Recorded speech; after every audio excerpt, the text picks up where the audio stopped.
Alexis Bloomer, and I'm honored to be joined by U.S. Navy veteran and professional barrel racer Chelsey Stimson. Do you like the title professional? I just added that in there. I know you say competitive, but let's just bump it up a little bit. Okay, all right, I'll take it. Well, we talked a little bit. You're using your service and your love of barrel racing to reach out to other women. So explain this all to us. Why did the blog and everything come about? Well, the blog and everything kind of came about just because I wanted to share my experience. It's also kind of like a journal for me to express, what I'm feeling and thinking and be able to look back and kind of see how far I've come. But the barrel racing, I wanted to do something to help the military community. I wanted to do something to help others survive themselves. And I was already barrel racing, and I was trying to figure out where I was going with this. And there's so many nonprofits out there doing really great things. And I wanted to be a part of it, but I didn't want to start another nonprofit. And so what I thought about is I'm looking around at, the professional barrel races. They have all their patches from their sponsors. So I was like, well, why don't I do that with some nonprofits that are helping people, specifically helping surviving spouses, wounded veterans, our active duty military. And so instead of having sponsors on there, on my shirts and everything, and showing that off, I can do that for some nonprofits, and I can raise some money to help them and do some fundraisers. So that slowly came about as I was thinking and trying to brainstorm, what can I do to help? Because honestly, that's one of the biggest lessons I learned is that, whatever you do in your life, it really doesn't matter unless you stay focused on helping others. You can do anything for yourself, but nothing's going to endure like helping other people. So that's kind of where it led to. Well, you're really a role model for a lot of women, and I know you don't see it yet, but, God's really using you to spread his light not only on him, but also on the barrel racing industry. So a lot of people might find the two kind of complete opposites, but are there any similarities between rodeo and military? Yeah, absolutely. The reason why I love both is patriotism. It's very well received with the rodeo community, so supporting the military and surviving sponsors, and I think that it all goes hand in hand. I also think that there's two foundational groups of our country.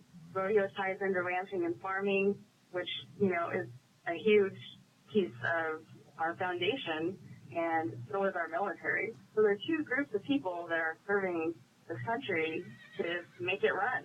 So it's a service industry of both of them. So I think that they do tie together strongly, and I think they should benefit each other for sure.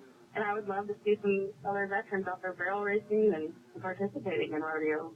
Well, that actually leads me to my next question is, on the phone you said you don't know very many women veterans that rodeo. Have you met any on the road? No. Honestly, not very many. I could say only one.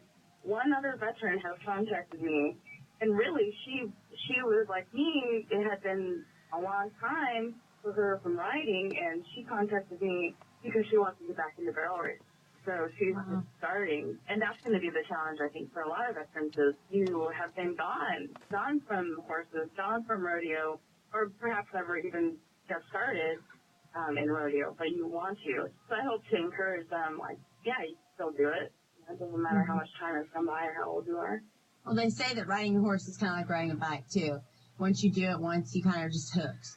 Yeah, You'll be fine. Yeah, they'll be fine. So what is the first step? What do we have to do to bring more veterans to the world of rodeo? I guess I'm trying to just be an advocate right now to bring that to their mind, to encourage them to try it. I remember this year at the NFR, they were doing a really great program, Horses for Heroes. And they were getting veterans to come out to the NFR and ride the horses. And I think they even had a few, even mounted shooting. So I think that was a great way to incorporate veterans and invite them to come out to the rodeo community. So perhaps doing something like that. Or I know that there is an organization out there that specifically invites veterans, like a rodeo association for veterans. I'm not sure how well it's doing at this point in time, but I think that's a great idea too.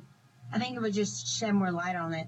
It's sad because our veterans are very often overlooked. There's so much going on that people don't realize they're out there fighting for our freedom every single day. And I think the more light we shed on them and the more we welcome it into rodeo, and like you said, rodeo is a very patriotic sport where we sing the national anthem before every time, we pray before every time, and we always like to have a military night and honor them. But I think we just really need to get the appreciation out there for people to see that they really are out there on the front line defending us. It's not just a title, but it's a way of life. And a lot of families have to suffer through that when their families are gone, miss birthdays and Christmas. So I admire them. I think it'd be great to get them in the industry.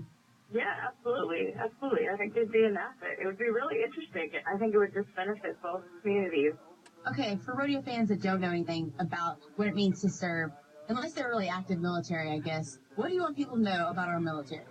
Our military, I feel like I know some great people that are the hope of our nation, which maybe is a big statement to say.